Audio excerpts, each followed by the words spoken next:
Hey guys, I'm Carlos Ramirez. This is GreenTechShark. Let's get started. So Apple's WWDC event just happened this past Monday. It was pretty interesting. They introduced things like OS X Yosemite, iOS 8, and a lot of developer tools and things. So first we're going to talk about OS X Yosemite. OS X Yosemite really had a lot of new features, way too many that I'm not going to discuss all of them here because that would take way too long. But basically they had a new refreshed OS, which looks a little bit more like iOS 7. They also had a lot of new features, like refreshes with like Notification Center. They had a lot of new refreshes with like the font they have. I know they changed to a different font. I forget the name of the font. But one feature that I thought was very interesting was Spotlight. Now, Spotlight, to me, seemed like it was trying to be a Google killer without actually being a Google killer. Because with this new Spotlight option, as opposed to the old Spotlight, now when you click the Spotlight icon, it goes across the screen and you can search for whatever you want, not just in your system.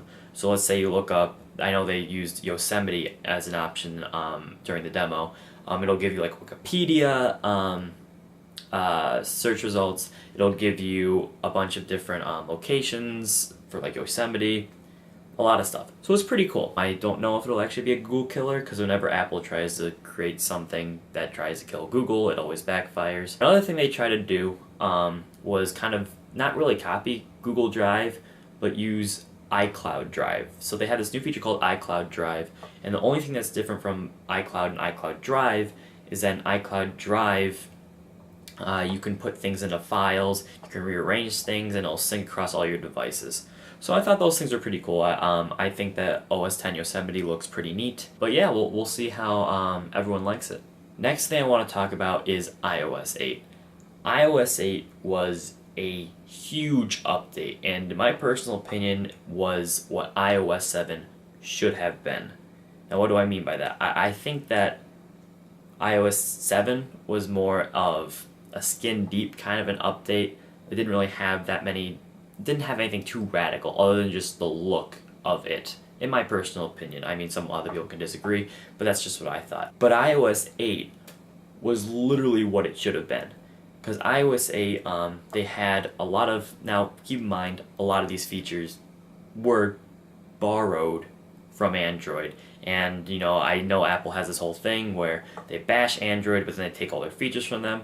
But nonetheless, it creates a better operating system for everyone, so I'm not complaining. Well, with iOS 8, they had a ton of new features. I'm not going to discuss all of them, but some unique ones was the new keyboard, which I like that. They have like a whole thing where now you can do what you do in Android, where you can like choose a keyboard you want, which I think is great for iOS users because it gives them a lot more options for their keyboards. Another big thing was widgets and in notifications, or in notification bar. So widgets, as an Android user, I really enjoyed widgets. I thought that they were very useful. You know, it's a lot more useful than having to go into the app itself and then having to do your business there. But widgets and the new notifications where you can pull down and like type in the notification bar, I thought it was pretty cool. Interactive notification of widgets should probably be very useful for iOS users. Another feature in iOS 8 that I really enjoyed was the message voice thing. I forget what they call it. But it's basically, you know, you click on your message, you swipe up, and then you can, you know, do a voice recording. Now, to me, it just seems like it would just be so much easier to make a phone call than actually just have a voice message thing between two people. Because I feel like text messaging is one thing and phone calls are another thing.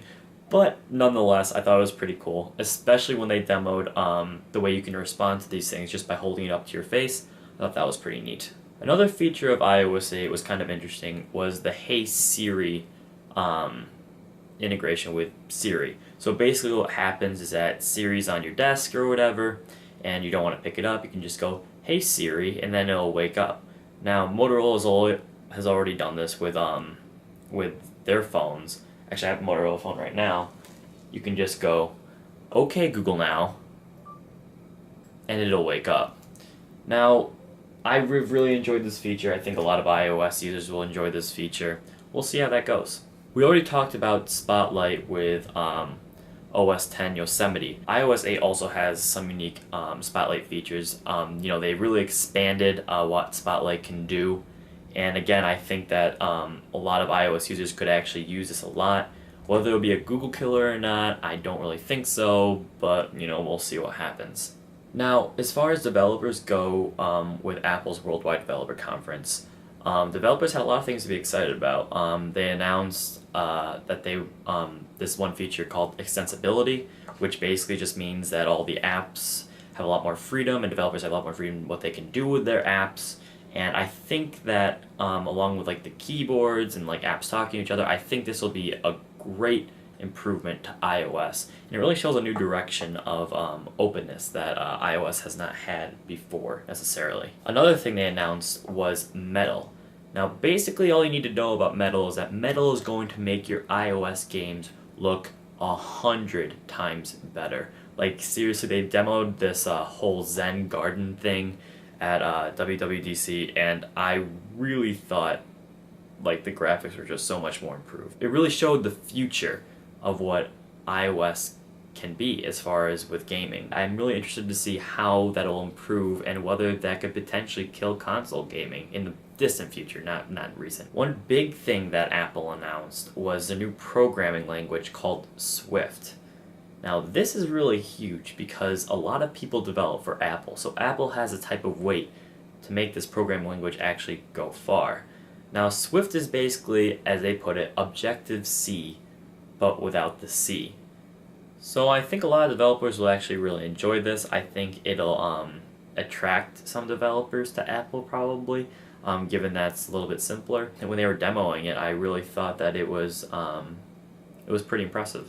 So we'll see what happens. Now overall, Apple's WWDC event this year really showed off what I like to call Tim Cook's Apple. Now what do I mean by that? I think that ever since Steve Jobs died, people have always been comparing present day Apple to like him, and what would Steve Jobs do, and what would Apple was always in Steve Jobs' shadow.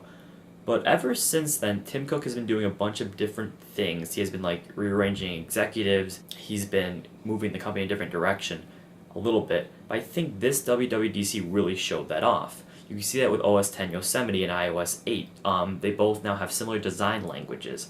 Now they look very different. They moved away from the skeuomorphic thing that Steve Jobs really liked. Now they have like the whole simpler icons and stuff like that. They also moved in a different direction as far as how open they are. Apple's really well known for their walled garden, but I feel like Tim Cook is slowly, peeking out of that walled garden and really trying to see what would make developers happier. And I think developers will be happier with the more open environment that Apple is now introducing. So I think that this is the first step in what truly is Tim Cook's Apple. And I'm kind of excited to see what else he'll do with it. The next thing I want to talk about is Computex Taipei. Now Computex, as you know, was also this week. And they announced a bunch of different PCs, and Intel introduced their new 14nm Broadwell chip, which is not going to come out until way later in the year. So right now we're stuck with Haswell, but hey, it's nice to know that, Broadwell is just around the corner. The only news I really have that I want to share about Computex Taipei is one computer that I found to be really cool, and it's the Asus Transformer NX500. Now this computer, I'm going to college next year, and I feel like this computer is a contender for my new college laptop. As a 4K display, although it's not really truly 4K, it goes up to an i7 processor, has NVIDIA graphics, it's thin, it's light, and it just looks so sleek. And I think it's a pretty cool laptop, so we'll see what happens with that. Well guys, that's all the news I wanted to share for today. There's a lot of things that happened this week with Apple's Worldwide Developer Conference and Computex Taipei. Sorry if I didn't get around to all of it. There is a lot of stuff to talk about. So you can like this video down below. Please subscribe. We're gonna have new videos every Friday. I've been talking to some of my friends. Some of them might want to contribute some videos to this channel. So we'll see. Please follow us on Twitter, like us on Facebook, or follow us on Google+. Those links are down below. We'll see you later, guys. See you next time.